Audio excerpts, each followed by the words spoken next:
Joining us now to break it down is our good friend, president and founder of the Foundation for the Defense of Democracies in Washington, D.C., Cliff May. Cliff, always great to see you.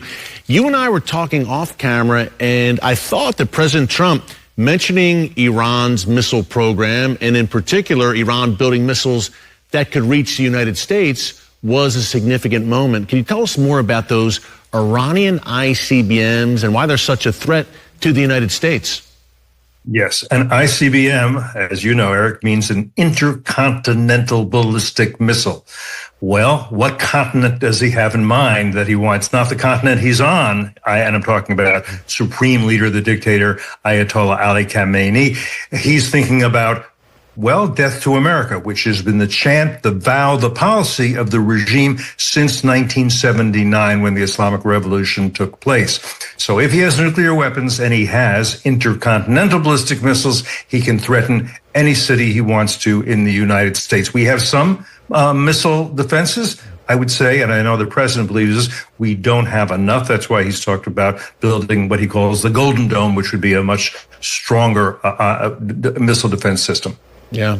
And look, the Iranian regime, according to President Trump last night, Cliff, in his State of the Union address, is actively working to restart their nuclear program after obviously Operation Midnight Hammer back in June destroyed Iranian nuclear sites. How active is Iran in that? Do they still have a stockpile of enriched uranium they can use? What kind of progress, God forbid, are they making towards restarting that nuclear program?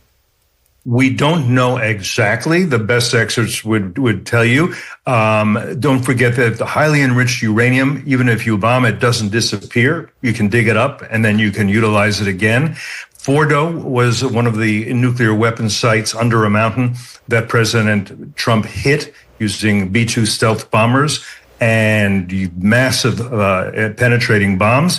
But there's something called Pickaxe Mountain, where it appears they are digging even deeper, and where it appears they would like to have a nuclear facility that might not even be susceptible to B-2 bombers and massive ordnance penetrators. So the regime has its ambitions. These ambitions are theological. These ambitions are Islamist. They're part of jihad. And they do not seem prepared to give that up. If you're Ayatollah Ali Khamenei, 86 going on 87, this is his life work. But I say life work, I mean the Islamic Revolution. He is not about to give that up easily. He's not about to say, we don't need nuclear weapons. We don't need ICBMs. We have no enemies as long as we're not threatening anybody. All I want to do is get the best darn healthcare system for the people of my country that I possibly can. That's not who he is or where he is. His psychology is not the psychology of your neighbors and mine, Eric. Yeah, and it's something the Western mind, by and large, cannot understand. He is a true fanatical jihadist ideologue, Cliff, and there is a very good chance, as you said, he'll try to go out in a blaze of glory if he sees the walls closing in.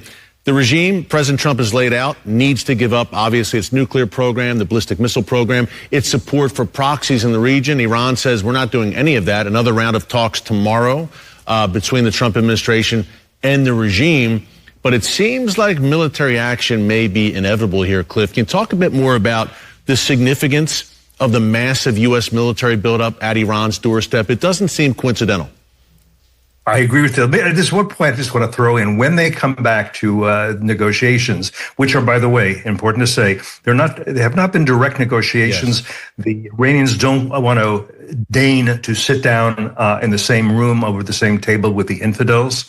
But when they come back, what they will talk about is their right to enrich. Now, going on to your question, the president has amassed a huge amount of military hardware in the region. He has some very good advisors who are coming up with options that he can utilize, that he can choose from in terms of what he wants to do. Very hard to predict. One thing that's certainly possible is that out of the target bank, as we say, he says, let's take out, I don't know, the Navy. Let's take out these launchers. Let's take out where we think the intercontinental ballistic missiles they have are.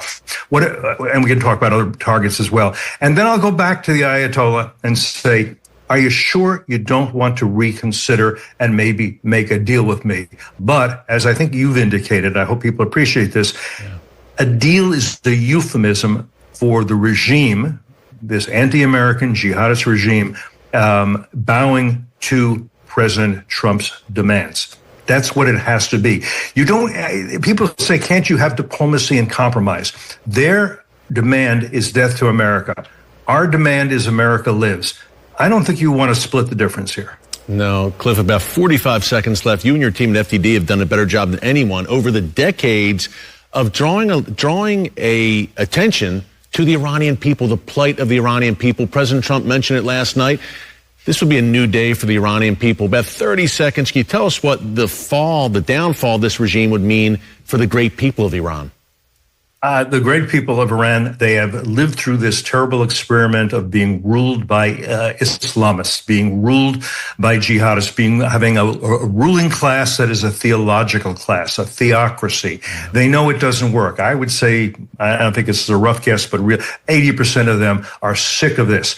Doesn't mean it's going to be easy to establish a decent society, but it can certainly be better than what they've been living under here. This the theologians the theocrats, they're not just evil. They've killed thousands, maybe tens of thousands of peaceful protesters, and the economy is in terrible shape. They're incompetent as well as fanatical, and I'll end it there. Yeah, well put, Cliff, as always, folks. No one does it better. Our good friend Cliff May. Check him out X, across social media, and at fdd.org. Cliff, God bless. Great work. We'll see you again soon.